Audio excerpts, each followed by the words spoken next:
Guys, welcome back to the channel. It's Ian at Nomad Scotland. Yeah, I just want to have a quick chat about, there's some forums and stuff out there. People buying into the 890 and the Adventure and the Rally series, the 890, 790, etc.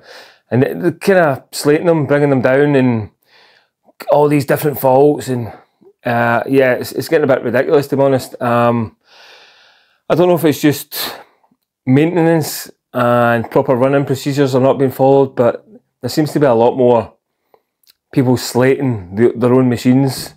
I'm running the 890 Adventure R on a 22 plate, just over 2,000 miles now. If you haven't seen my latest footage, I crashed this thing last week, pretty bad.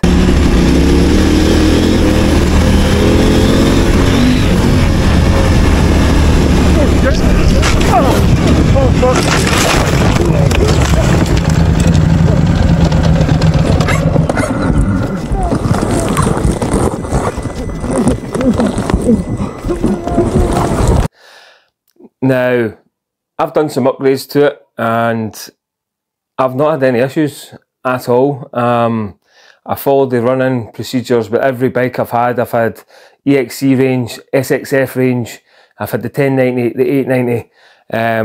I've had my fair share of KTMs, and I stand by their bikes and the way they build their bikes.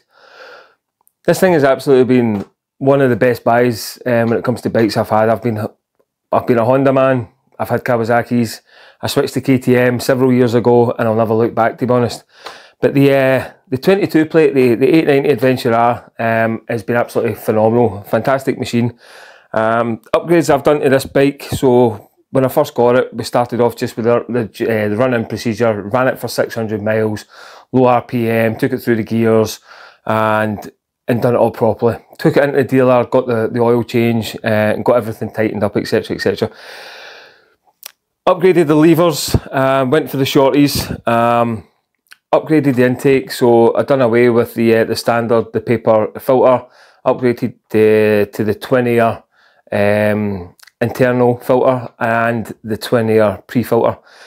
I put the Arrow decat onto the bike as well, and I also took the DB killer out the tailpipe. I know a lot of people are going to frown upon that with the noise pollution and all the rest of it, but the Arrow decat sounding just wasn't doing it for me, and I wasn't going out my way to spend 800 quid on a slip-on.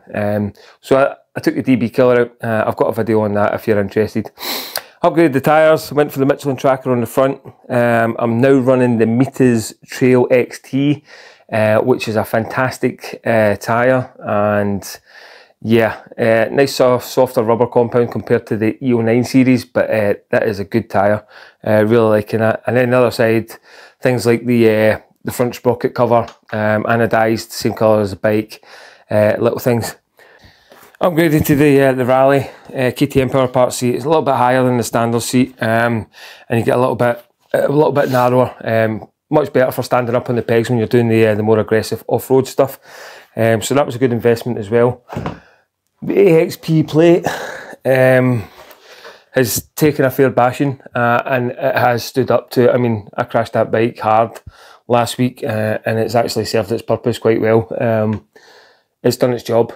So if you're wondering, do I go for the big alloy one or the plastic? Believe me, this thing's pretty versatile and it will stand up to a fair bit of damage. So yeah, cleaned it up, still good to go. So yeah, done a good job. If you put on the alloy one, you're going to be upping the weight of the bike considerably compared to the hardened plastic. So that was a good investment.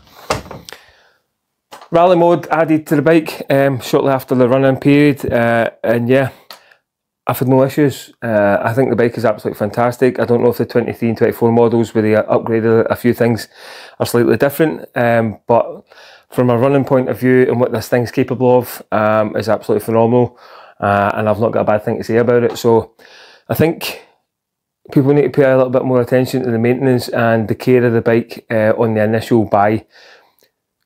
These bikes are going through factory just like every other bikes, and there's such high demand.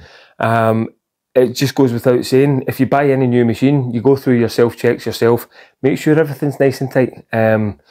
People can forget, or machines can forget, go through all the procedures, make sure everything's nice and tight, particularly on the radiator hoses, things like that, the chain, the wheels, the tyres, the bearings. Make sure everything's nice and tight, oiled up, lubed up, before you go out and really start thrashing it. Take it through its correct run-in period, which is the 600 miles for the 890R, if not a little bit more. Run it up and down through the gears, different road surfaces, all that kind of good stuff, and then start thinking about taking it through its paces. Buying a machine straight from the factory, taking it out onto a dirt track, full RPM, rally mode, activated, you're only asking for trouble on a bike that's not been ran in properly yet. So yeah, that's really all I wanted to say. It's just, it's getting me down a little bit, just listening to the amount of people on forums dissing the bikes that they've bought. So yeah, like I said, if you're new to my channel, you like my content, please subscribe, give us a thumbs up, and look forward to the next one.